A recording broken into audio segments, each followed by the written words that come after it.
You're listening to Radio VR. I'm Crystal Park in Washington. The people have spoken.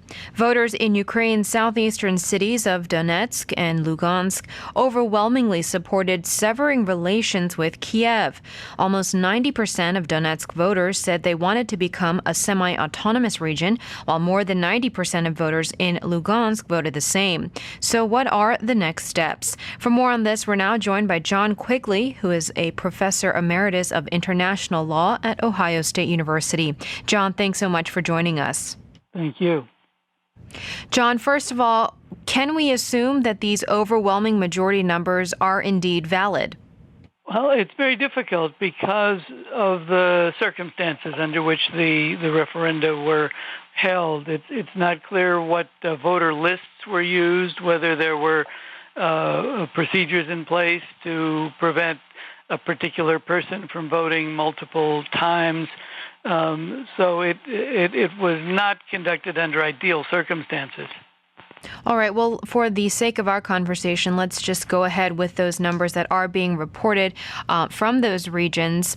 Now, Donetsk and Lugansk, the question on their ballots was what exactly? Well, I've seen the Donetsk ballot, and it says "Поддерживаете ли вы акт о самостоятельности?" Do you support the act on independence, which suggests independence from Ukraine? Okay, so the voters were voting solely on that question of do you want to be independent from Kiev? Donetsk today, however, has taken the next step and has already asked Russia to join them. Lugansk has not yet done that, but do you foresee that happening in the near future as well? Well, that very well may happen, yes, with Lugansk, I would think.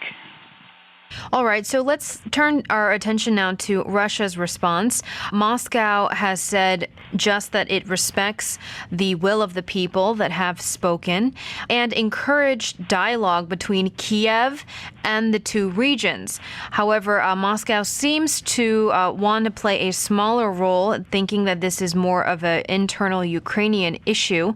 But really, is there an equation without Russia? Well, it does seem that the government of Russia is interested in having this worked out within the framework of Ukraine. But if there is a request to Russia, Russia apparently seems prepared at this point to decline a request for incorporation. But if that were to happen, the situation really is unclear as a matter of international law what the situation is. Certainly a declaration of independence from a state is probably lawful. That is, there's not any prohibition in international law for a sector of a population to separate itself from the larger state of which they are a part. In that regard, it seems to me that the statements made by the Organization for Security and Cooperation in Europe are not accurate. That is, the OSCE president has said that a referendum is valid for Donetsk or for Lugansk only if it's done with the approval of the authorities of Ukraine as a whole. And I don't think that is accurate. That is, I think that a population has the right to determine its own status, regardless of the views of the larger state. I mean, for example, in Scotland there will be a referendum now, and the referendum is being voted on only in Scotland. There, of course, the government of the UK is not opposing the holding of the referendum, but even so, I don't think that the consent of the larger state is required. John, you said that Moscow at this point seems to be resistant to accepting Lugansk or Donetsk.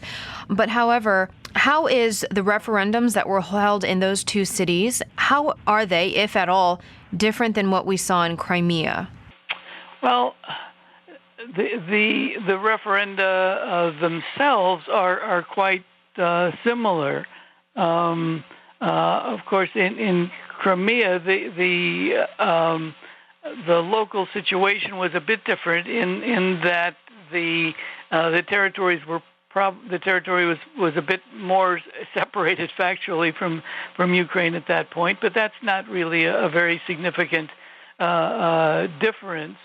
I think for Russia, the situation in Lugansk and Donetsk is more difficult simply because Crimea had a particular history with Russia, a history that is not shared by the regions of the eastern Ukraine, although, of course, they did have connections with Russia in the past.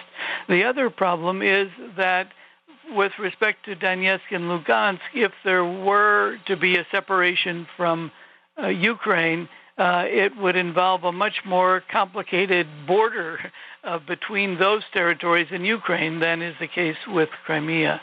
I see. So geographically, it's just easier for Crimea to be reabsorbed into Russia. I think that's correct, yes. For the voters in Donetsk and Lugansk, however, there is a large Russian population there. Do you think that to them, the issue of geographical convenience is an argument that they will accept? Or do you think that they will wonder why Russia was so eager to accept Crimea's referendum, but is more hesitant to rule on their referendum, Donetsk and Lugansk's?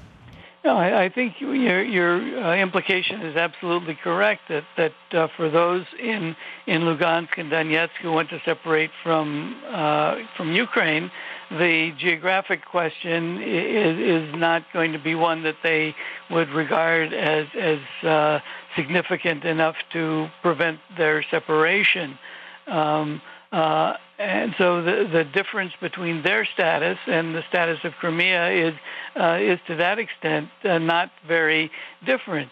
There may still remain the question of the actual sentiment in these areas.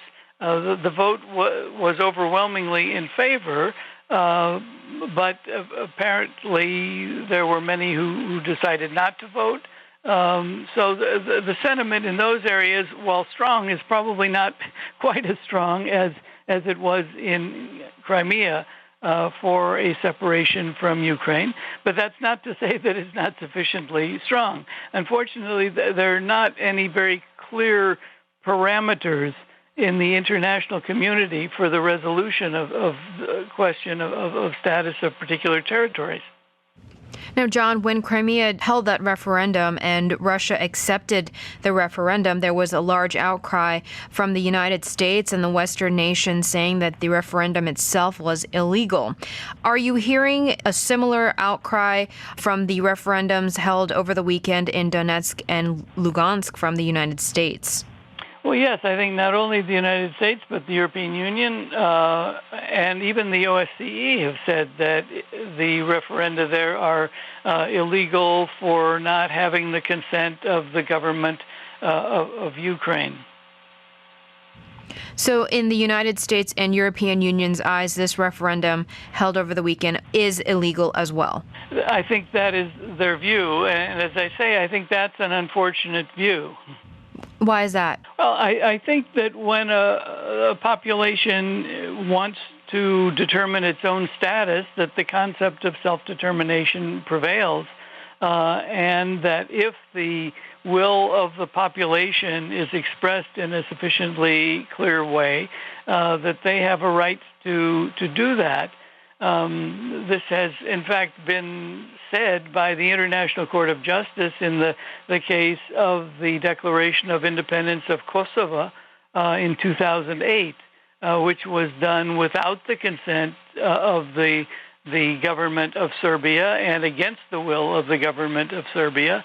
Nonetheless, the International Court of Justice said that the Declaration of Independence in Kosovo was valid. John, for those who don't quite understand, explain to us why exactly Donetsk and Lugansk want to be separate from Kiev. Well, I think that there are several factors.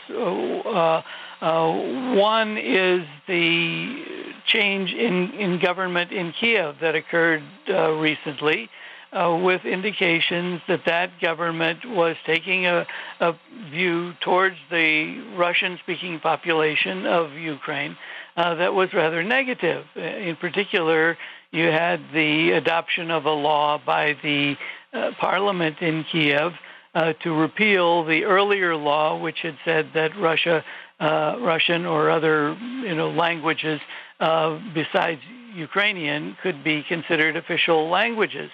Now, even though that law was then not put into effect, the fact that it was adopted by the Ukraine was, I think, very troubling for the Russian-speaking population, and an indication that the parliament in Kiev was being influenced heavily by strongly Ukrainian nationalist elements that were anti-Russian. What about the economic factor here? Ukraine clearly not on its feet yet. Do the people of Donetsk and Luhansk fear that the future with Ukraine is going to be a lot worse economically than a future with Russia? Well, I think that's a factor as well, that the economy in Ukraine is now in such a bad state. And in fact, that is the origin of the political change that took place in Kiev, was the question of where Ukraine would get loans to help it out of its current situation. So that the economic situation of Ukraine does not appear to those in the eastern part of the country to be particularly solid.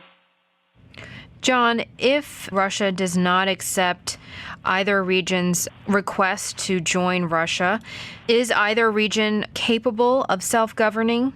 Well, there are many territories in the world that are quite small and that are on their own. Many of them have great difficulty. This would not be easy for these areas to be independent in the sense of being their own state. They're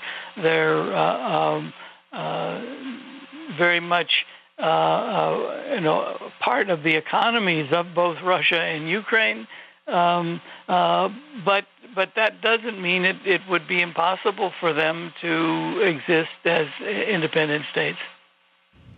So at this point, do you think they have enough resource and organization to be able to self-govern, even if Moscow does not absorb them?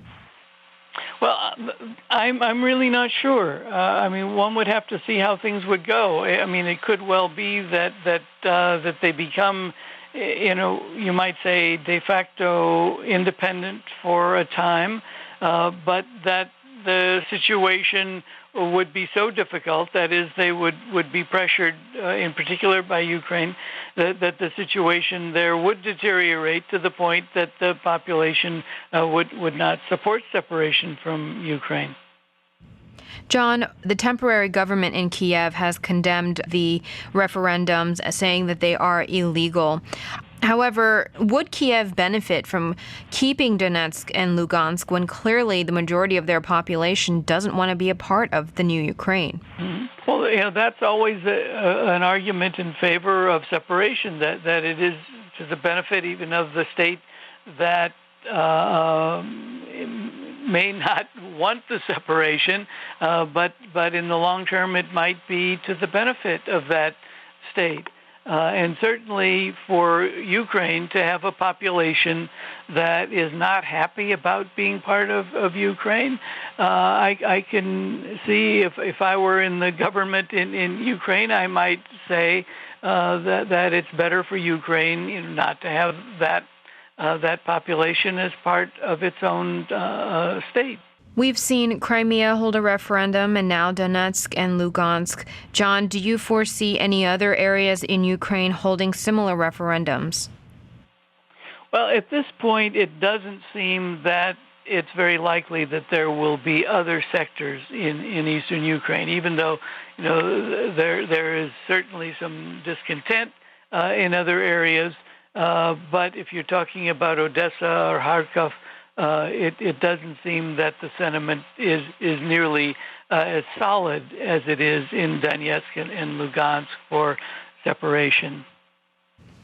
Kiev is preparing for its national presidential election at the end of this month. With what has happened over the weekend in Donetsk and Lugansk, John, it looks like the situation is a lot messier for Kiev. What exactly is going to happen now legally in recognizing the new government as well as perhaps territorial boundaries of Ukraine? Well, it appears from what the authorities in Donetsk and Lugansk are saying that it will be very difficult, if not impossible, for the presidential election to be held in those sectors. So the likelihood is that the presidential election will go on, but in the remaining parts of Ukraine. That doesn't affect the validity in a technical sense or in a legal sense of the voting in that election. It will still represent the views of the remainder of the population, and certainly whatever comes out of it would be accepted at the international level as being the government of Ukraine. All right, our guest today has been John Quigley, who is a professor emeritus of international law at Ohio State University. Thanks so much for being with us today, John. Thank you.